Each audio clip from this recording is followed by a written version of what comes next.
Tu sempre foi evangélico? Ou tu muda durante... Porque hoje tu fala bastante, né? No nome de Deus e tal. Fala que Deus teve os propósitos da tua vida. A promessa e tal. Sim. Mas sempre foi? Ou como é que é a tua história com a religião e a religião e o futebol? Cara, futebol e fé são duas coisas muito ligadas. Muito. Tu nunca vai ver, dificilmente tu vai ver um clube que não ora pelo menos um Pai Nosso antes de jogar uma partida, né? Então, ele é muito ligado. E a fé, eu me converti através do futebol, né? Minhas experiências mesmo com Deus, antes de eu parar de jogar, a maioria das vezes vieram através do futebol. Então, em 2009, eu lembro que... Bom, já que é pra falar de mim, né? Claro, estamos aqui pra contar a tua história. É que é difícil falar de mim falando só de futebol. Porque apesar de eu ter jogado só futebol, mas minha vida, ela teve muitas coisas aconteceram, assim. Mas vamos lá, e Deus, contando essas histórias. E Deus usou a vida, usou o futebol, como eu disse lá atrás, pra mudar a minha vida, né?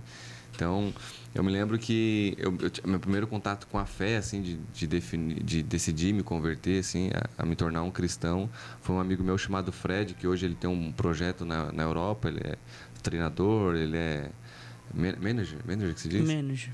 Lá em Portugal, e aí ele foi o primeiro a pregar o evangelho, assim, pra mim, me levar pra igreja e tal. E aí uma vez... Como era a tua vida antes? Tu era um cara da resenha, da balada? É que eu era muito novo, né? Eu acho que eu tinha 17, 18 anos. Eu saía pra festas, eu ficava... Enfim, saía pra festa. Mas chegava bebia. No treino virado? Já cheguei no treino virado. E já cheguei no treino virado depois de conhecer o evangelho. Eu passei um tempo fora do evangelho. Já cheguei também no treino virado, assim. Então cara, eu nunca tive problema com drogas, Sim. né? Mas eu saía pra festa, balada, até decidir de fato me converter. Eu lembro que quando o Fred veio me trazer o evangelho a primeira vez, eu contei minha história pra ele. Falei, cara, eu não tenho mãe, não tenho pai, enfim, não tenho meus avós, meus irmãos aconteceram isso com eles. E eu comecei a contar essa história assim pra ele, e ele começou assim, ó, tipo, olhar pra mim sorrindo, né? Me contando. E ele me fez enxergar de uma forma diferente. Ele falou, Deus foi muito bom na sua vida, né? Daí eu falei, ué... Tá louco? Não tem pai, não tem mãe. Como é que esse cara tá falando isso? Eu fiquei indignado com ele. Falei, foi, né, Fred? Aí ele, mas por quê? Ele falou, cara, Deus tirou de um lugar onde muitas pessoas morreram, outras estão presas. E Deus te colocou num lugar para conhecer o país... sabe, viajando, conhecendo, talvez se tu tivesse lá nunca tivesse conhecido, provavelmente eu não teria talvez não teria estudo, isso é bem provável que isso não teria acontecido. Então eu acabei tendo esse primeiro contato assim com o evangelho quando ele começou a me mostrar, Deus foi bom contigo, só que tudo eu culpava a Deus. Eu errava um passe no treino, olha só. Eu errava um passe e dizia, Deus, quer mais o que de mim? Já tirou minha mãe, já não me deixou largado aqui. Tu tinha uma revolta com Deus, então? Tinha. Eu tinha... Na verdade, eu sabia que ele era meu pai, mas eu tava bravo com ele. Sim. E eu não era cristão ainda, assim, tipo, de fato, assim, entendendo bastante. Mas eu tinha raiva, assim, eu ficava... Pelo que acontecia na minha vida, eu culpava ele. Culpava ele, mas eu sabia que ele era meu pai, entende? Eu tava só revoltado mesmo. Sim, sim. E aí o Fred falou, é muito bom contigo e tal. Daí eu falei por quê, ele explicou, daí na hora eu aceitei. Mas por dentro eu não tinha aceitado. E aí com o passar do tempo eu comecei a ver como Deus foi bom na minha vida. Desde o dia que ele me separou, no dia que eu estava indo, meio que fugindo, eu e minha mãe e meus irmãos, e ele me fez ir morar com meus avós por um período. Enfim, minha mãe depois veio ser assassinada, eu tive enfim, algumas coisas muito ruins aconteceram assim na minha vida, mas aí Deus começou a cuidar de mim. Passei por alguns momentos bem difíceis assim, mas eu acho que ali pela parte dos 15 aos 21 anos ali foi a parte mais, de repente, mais difícil assim. Tá, Jonathan, tu tá falando de uma história e tu acabou nos trazendo uma outra para que eu não posso deixar de te perguntar. A teu critério se quiser contar ou não. Mas como é que é essa história da tua família? Tu falou que a tua mãe foi assassinada. Tu chegou a conhecer teu pai? Como é que é a história dos teus irmãos? Como é que teus avós morreram? Porque me parece uma história... E aí que justifica muito isso que tu tá dizendo, dessa conversão. porque o cara te mostrou que um caminho estava sendo mostrado para ti, mas antes tu passou por tudo isso. Tu quer falar sobre isso? Se quiser falar, pode falar tranquilamente, porque eu acho que aguçou a curiosidade de quem está assistindo, aguçou a minha, e como jornalista e entrevistador aqui, eu não posso deixar de perguntar sobre isso. Cara, é porque a minha vida ela sempre foi muito relacionada à fé, e porque tudo que eu acabei, no caso, vivendo, assim, eu não conto isso como alguém que está triste, mas eu conto como alguém que foi revelado o amor de Cristo. Então, por isso que minha fé, eu sempre tem uma passagem que diz assim, só é bem breve. Fica à vontade. Eu acredito que eu entrei no link aqui da transmissão, mas que diz, eu tinha deixado aqui porque era uma passagem que me acompanhou, que diz que pode uma mãe esquecer do seu filho que ainda no ventre mama, ainda que essa mãe esqueça do filho, eu todavia não me esquecerei de ti.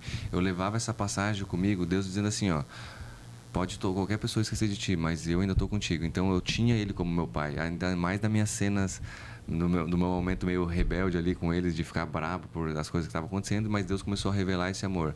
E aí eu comecei a ver como ele cuidava de mim no passar do tempo, porque com 15 anos estava em casa, na casa da minha tia, dormindo. Minha avó tinha falecido ela teve uma isquemia. Ela teve isquemia, infarto e morreu. Aí eu fui morar com minha tia, não quis morar com minha mãe, porque minha mãe ela era envolvida na época com crime, assim, né? Até eu não quis falar tudo para não expor de repente a vida, né, de algumas pessoas que estão vivas, assim, e que eu amo também. Mas minha mãe, o pessoal invadiu uma vez a casa e acabaram assassinando a minha mãe porque ela era envolvida. Em Torres. As pessoas próximas de mim sabem, assim, mas eu não quero trazer muitos detalhes. Tá, não tem problema. Mas invadiram, acabaram assassinando minha mãe, e eu não conhecia meu pai e meu irmão.